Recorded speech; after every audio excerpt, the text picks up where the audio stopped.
já estamos de volta ao vivo e em cores, agradecendo, claro, o seu carinho, a sua sintonia, a sua audiência. Esse é o Vídeo de Saúde, hoje assuntos muito bonitos. Assunto da vida, gestação, gravidez. Conosco aqui o Dr. Fábio Aiello Padilha, médico obstetra e ginecologista, que aceitou o nosso convite e brilhantemente está ensinando, mostrando, explicando sobre essa fase tão linda da vida, o processo da vida. Viu? Doutor, eu perguntei no bloco passado, o senhor falou assim que a partir do primeiro momento que a menina começa já esse ciclo da menstruação, o corpinho dela já se prepara também para a gravidez. Mas assim, a gente preparou aqui um gráfico, doutor, assim, quais são as idades, assim, e até mesmo até quando, né? Até quando? Você tem, ok, na primeira menstruação, o início. E o final? É difícil você precisar o final da idade reprodutiva da mulher, tá? O que a gente sabe, esse gráfico mostra isso, é que a partir dos 35 anos, a dificuldade para engravidar vai aumentando. A partir dos 35 anos, a dificuldade vai aumentando. Não é que a partir de 36 anos já não engravida, não é assim. Entendi. Mas a dificuldade para engravidar aumenta. A gente tem que pensar que o corpo da mulher, a particularidade que existe aqui, é que a mulher, os óvulos da mulher, o ovário da mulher não fabrica óvulos depois que a mulher nasce.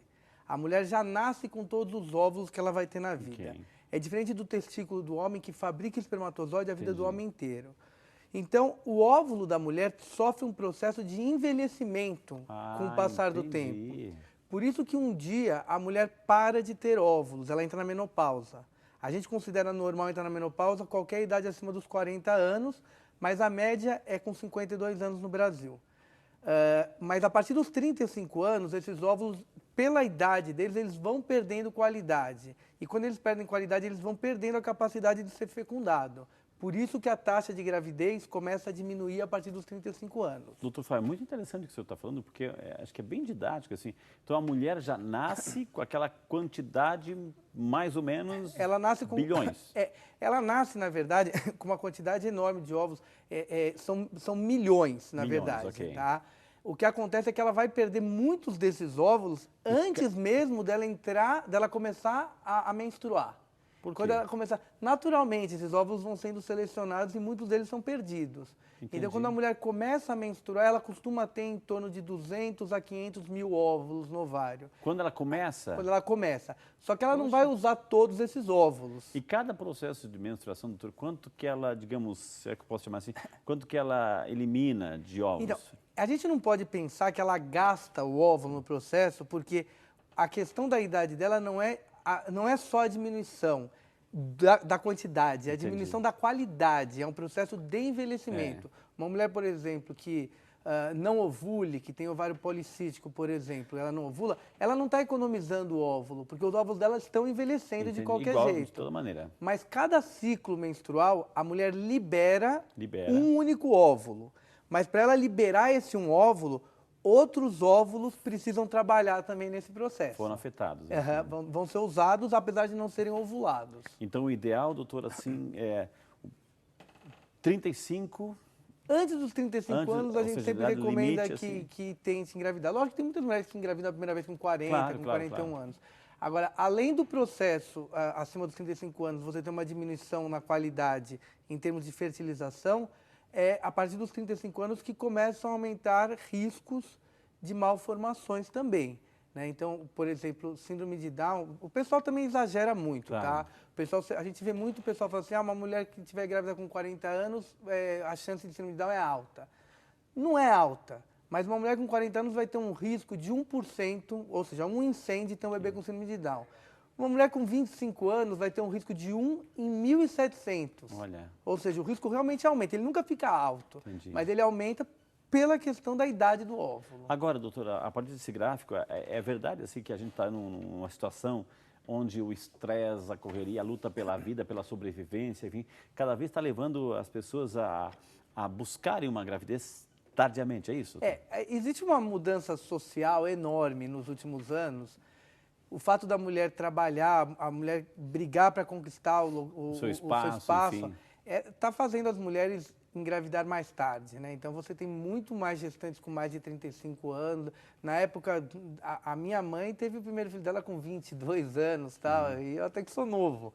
Então, assim, antes dela, a minha avó eu não sei, mas assim, as pessoas da idade da minha avó tinham filho com 17 anos, 16, 17, 18 anos. Entendi. Hoje em dia o pessoal evita, mas isso é uma questão social, não é uma questão médica. As mulheres estão deixando para engravidar mais tarde porque elas estão primeiro tentando se posicionar em mercado de trabalho, esse tipo Fazendo de uma coisa. perspectiva lá de futuro, doutor, se há 35 anos, etc., agora que já é tarde, e lá na frente, o que vai diminuir o processo? Não, o processo biológico... A vida vai cobrando isso, né? O processo biológico, ele não vai mudar, assim, né? Mas eu acho que a tendência é... As mulheres, na verdade, elas estão mais conscientes disso. Entendi, hoje em dia. Então, a gente vê mulheres com 32, 33 anos já ficarem atentas nisso, do que eu vou fazer, como é que vai funcionar isso aqui. Porque essa informação hoje em dia já está muito mais conhecida. Eu estou vendo um gráfico aqui, doutor, tem a chance de gravidez, etc., né? Vai ali, mas também tem outro gráfico chamado infertilidade. Vou convidar o senhor para sentar.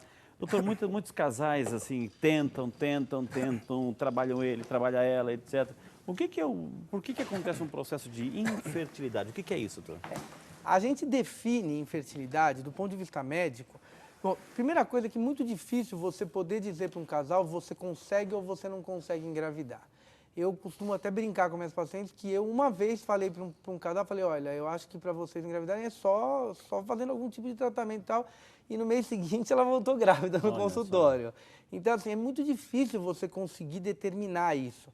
Às vezes um homem pode ter pouco espermatozoide, mas o corpo da mulher compensa isso.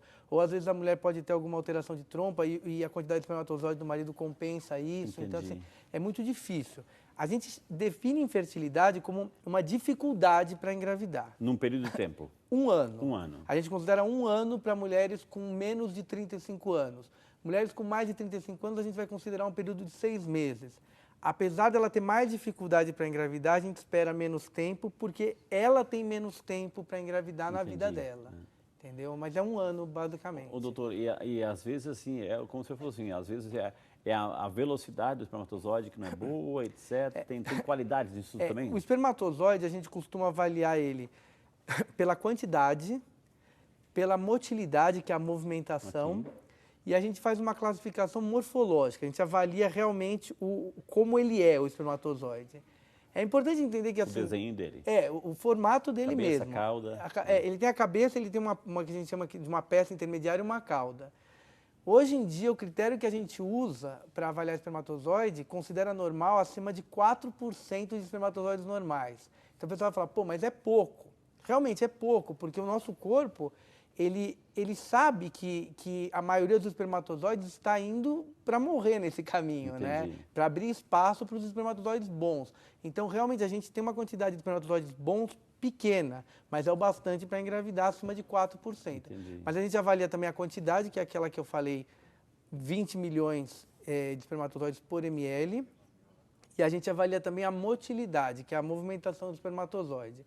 A gente classifica se o espermatozoide movimenta em linha reta, rápido, se ele mais balança do que vai para frente, se ele só balança ou se ele fica parado.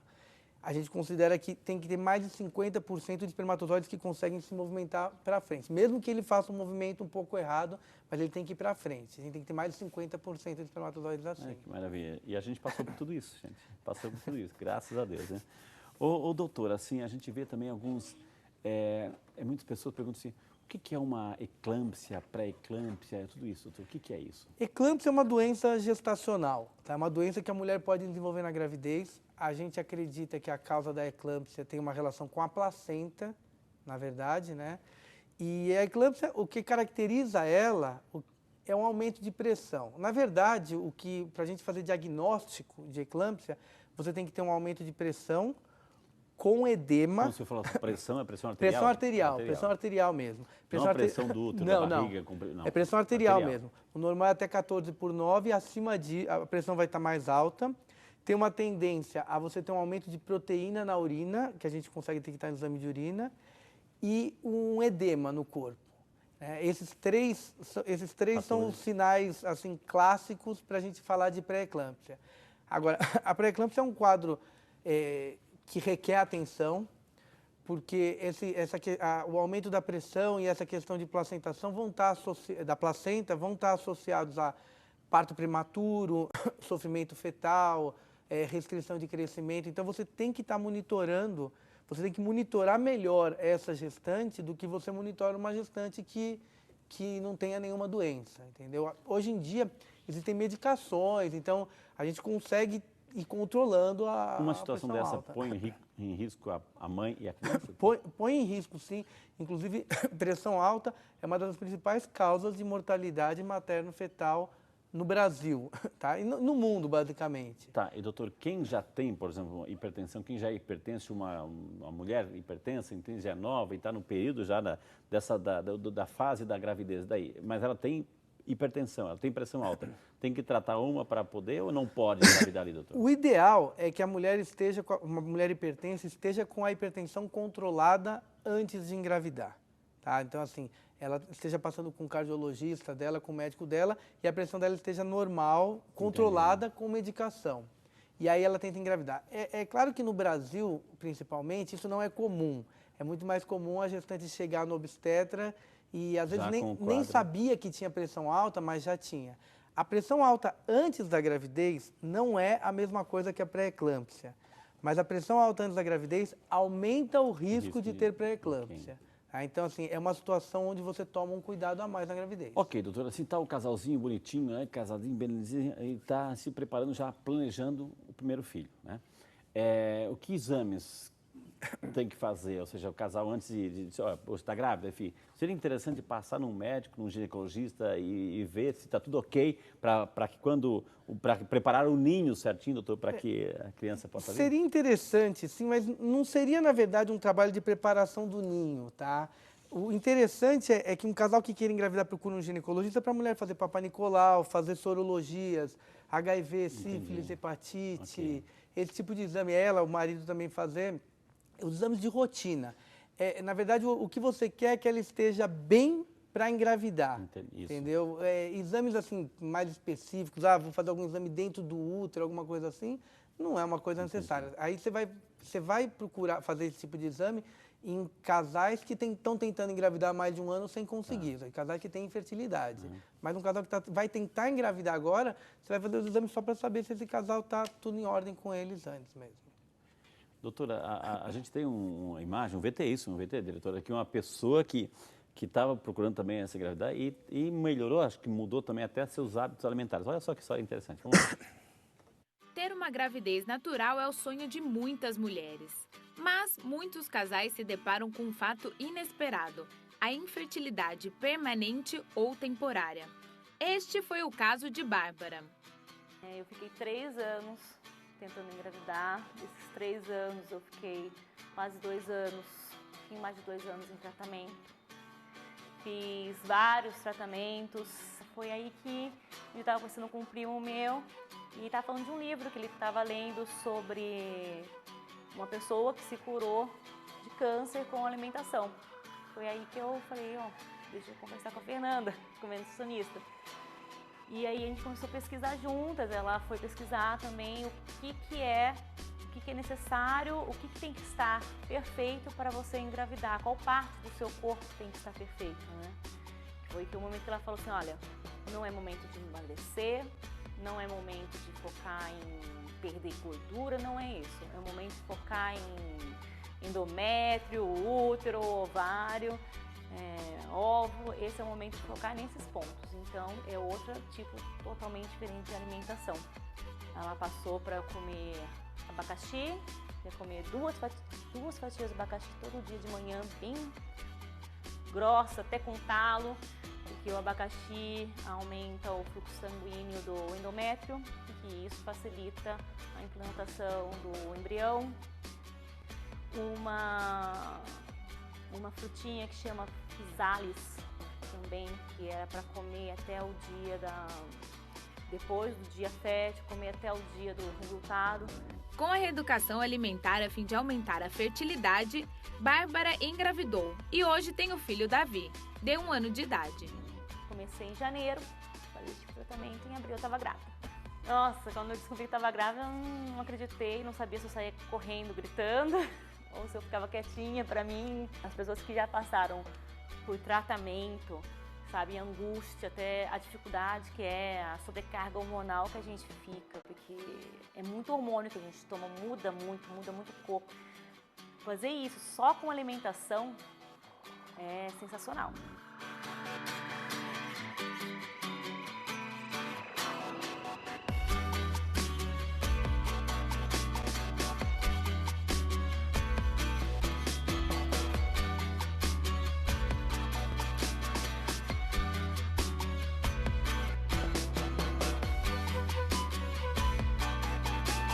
Que maravilha, olha o sorriso do Davi, né? Parabéns de coração aí, linda matéria, emocionante, né? E ela citou, doutora Fábio, ela citou, depois eu gostaria que no próximo bloco você comentasse, que ela citou nutricionista, que inclusive apresentou alguns tipos de alimentos. Tem uma matéria também? Vamos lá, solta. A nutricionista que vai falar sobre alguns alimentos específicos, bons, olha lá. Mas existem alguns alimentos que ajudam a estimular a ovulação. Então, o inhame é um alimento que a gente dá muito para trabalhar a fertilidade da mulher. Ele hidrata o endométrio e ele estimula a ovulação. Abacaxi, no mínimo 3 rodelas por dia, ou bater um copo de suco, né, de 3 a 4 rodelas de abacaxi com o miolo, porque o miolo é rico em bromelina, então ele vai ajudar a hidratar o útero e vai facilitar essa parte que a gente chama de fertilização, que é segurar o embrião. E o suco de maçã com agrião, também todos os dias, em qualquer horário, não precisa ser em jejum. Sempre lembrar que a alimentação é do homem e da mulher, tem que ser a mesma para os dois, tá? Porque os dois quem vão trabalhar para engravidar. Então não adianta a mulher ter uma alimentação saudável e o homem não. Tá vendo, doutor Fábio? Então é uma tarefa para o casal. Ah, sim.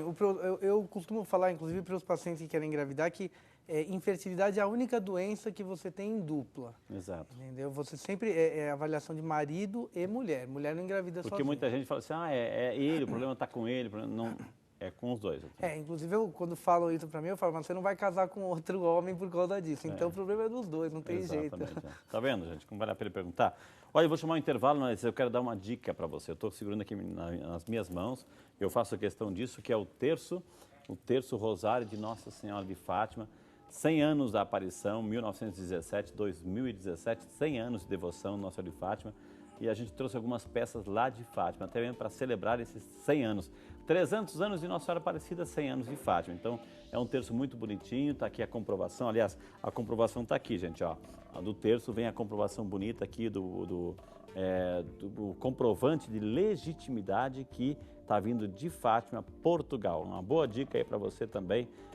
Rezar, né? Rezar, trazer a oração e espiritualidade, até mesmo assim, importância fazer a parte física, mas também a oração, até mesmo num processo de gestação, viu? Então, eis a dica aí também para você e para sua família.